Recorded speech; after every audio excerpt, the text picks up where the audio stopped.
Good afternoon, children.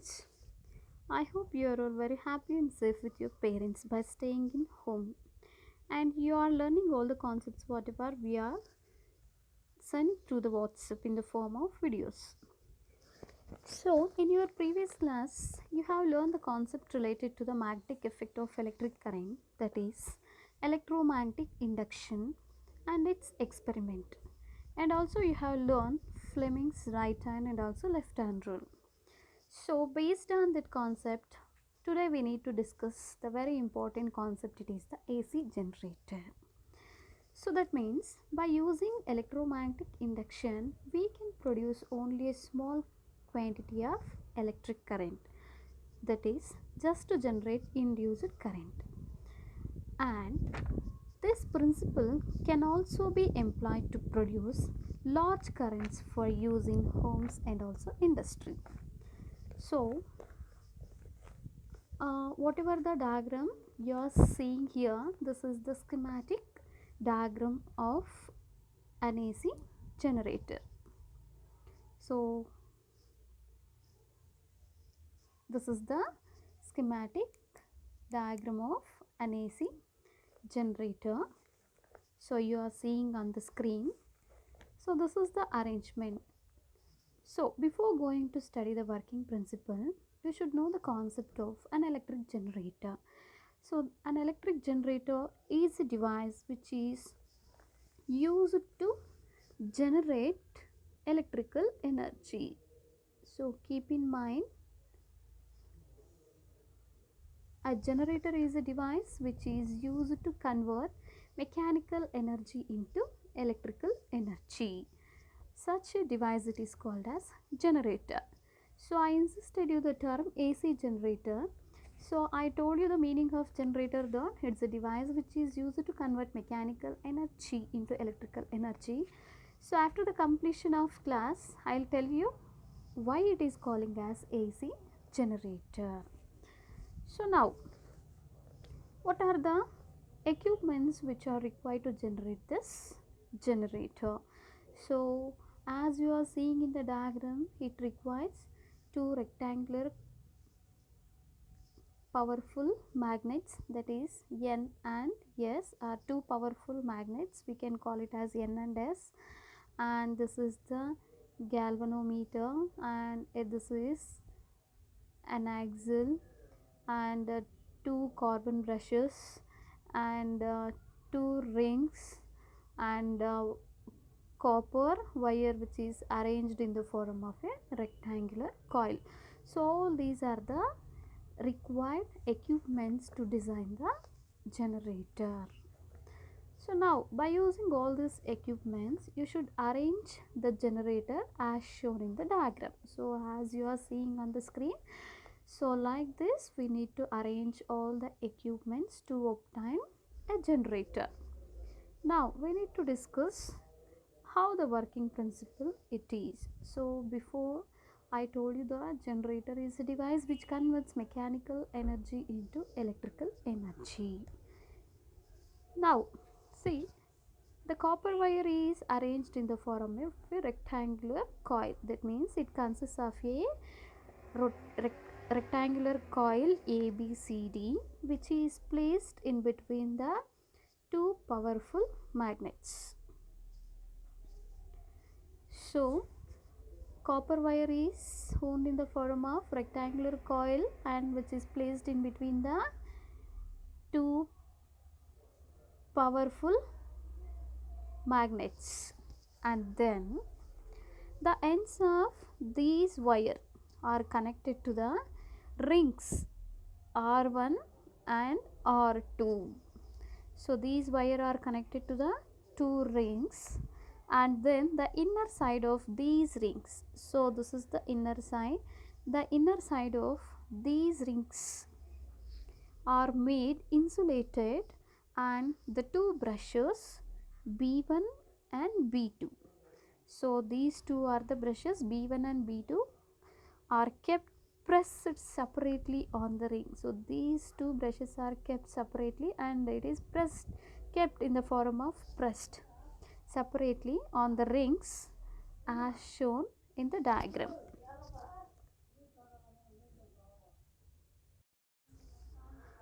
and the two rings are internally attached to the axle. So again these two rings are internally attached to this axle as shown in the diagram, such that the this axle, so whatever you are seeing, this is called an axle, and this axle can be mechanically rotated. So that means, so if you want to rotate in this direction, we can rotate, or else if you want to rotate in anti-clockwise direction, yes, of course we can rotate, such that we need to arrange the brushes rings to the axle.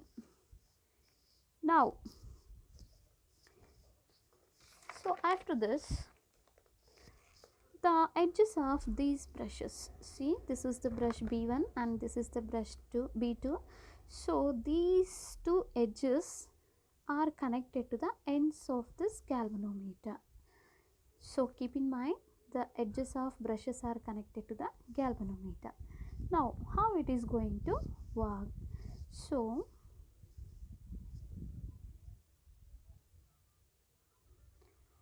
this is an axle, as we know that when an axle is rotated, for example in this direction, if you are rotating mechanically, now the AB moves upward and CD moves downward, that is A along ABCD direction. So this is called as clockwise direction.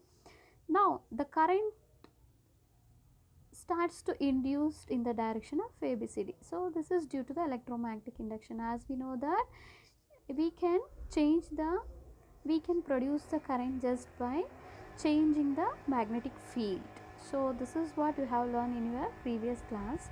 So just by passing the electric current, so just by changing the magnetic field, current can be produced inside the coil. So in first case, the direction of current will be along ABCD, hence the current flows in the direction of ABCD. This is in clockwise direction. So if there is a large number of turns, so if the copper wire is more, if there is a large number of turns, then the production of current will be more in this case. And finally the current flows in the direction from B2 to B1. So the current will be flows from here to here, no, hence the direction of current will be here to here, B2 to B1. So this is the completion of first half of the cycle. So in case if we change the direction, so the half of the rotation is completed. In second case,